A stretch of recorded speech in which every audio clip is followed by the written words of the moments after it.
Hi, I'm Patricia and you are watching Skins on YouTube.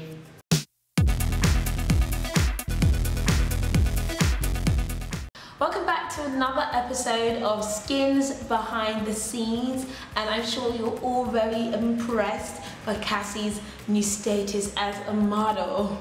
Model. I absolutely love the fact that she's been plucked from obscurity and is now in magazines and just looking as beautiful as ever. And I thought, you know what, today I would talk about the life of a model, because I know that this is something that girls are often keen to know about. Now, I myself am not a model, however I do have a few friends of varying degrees of success who have been within the model industry or are still models till today. So, I know the life looks really glitzy and glamorous, but there are some bits and bobs that maybe aren't as glamorous, and I thought I'd break it down and give you some of the truths. So number one, how do you actually get jobs as a model? How do you even get into the world? So what happens is you're either scouted. So scouted means that someone comes up to you like, I think you're beautiful. You could be a model, here's my card, come to our agency. So someone from an agency comes and decides to pick you. And this is the kind of story that Jordan Dunn has. She was found in Primark, as well as Kate Moss, who was found in Croydon.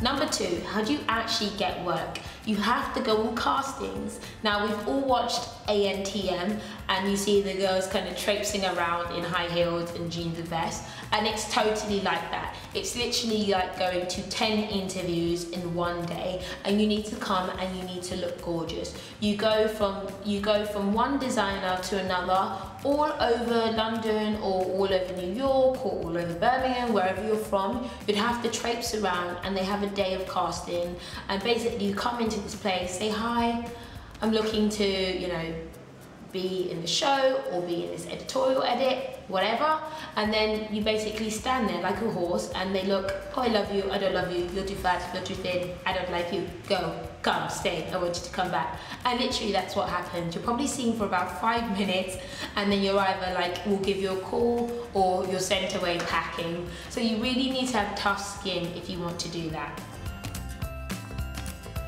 Number three, editorial versus commercial. So some of you may not feel like you've got the model looks, or you're not really thin, or you're just not perfect. There are plenty of people out there who do catalogue modelling, hand modelling, foot modelling, back and shoulder modelling. There's so many types of modelling that are out there. So commercial modelling is the kind of thing that more people can get to, and you probably won't make, you know, $1 billion, you know, doing some commercial work, but you can get some steady work, get on TV, and just, you know, build yourself as a model who's making money and eating.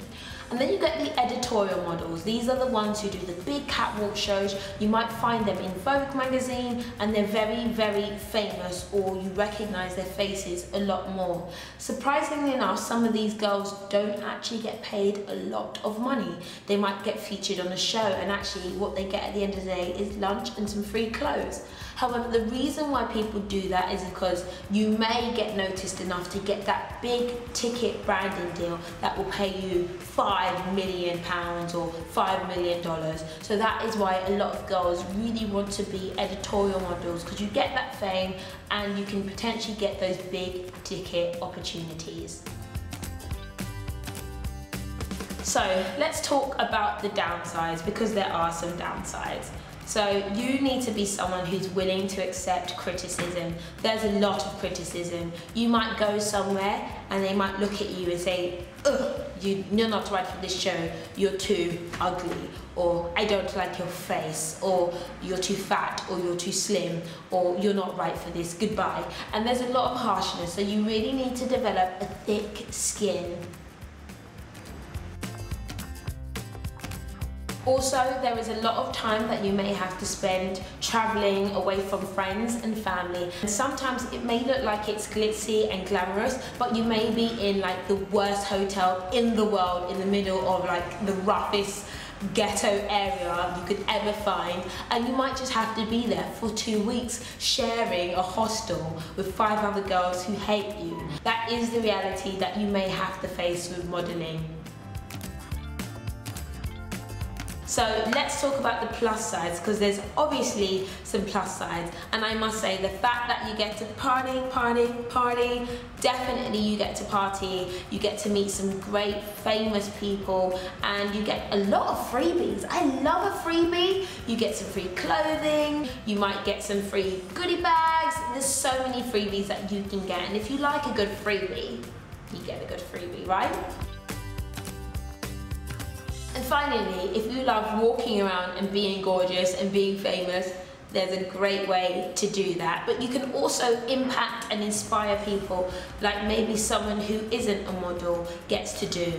And if you do make it into the big times, which is 1 in a million, you do make it, and you can make it really big and earn a lot and earn for your family and friends.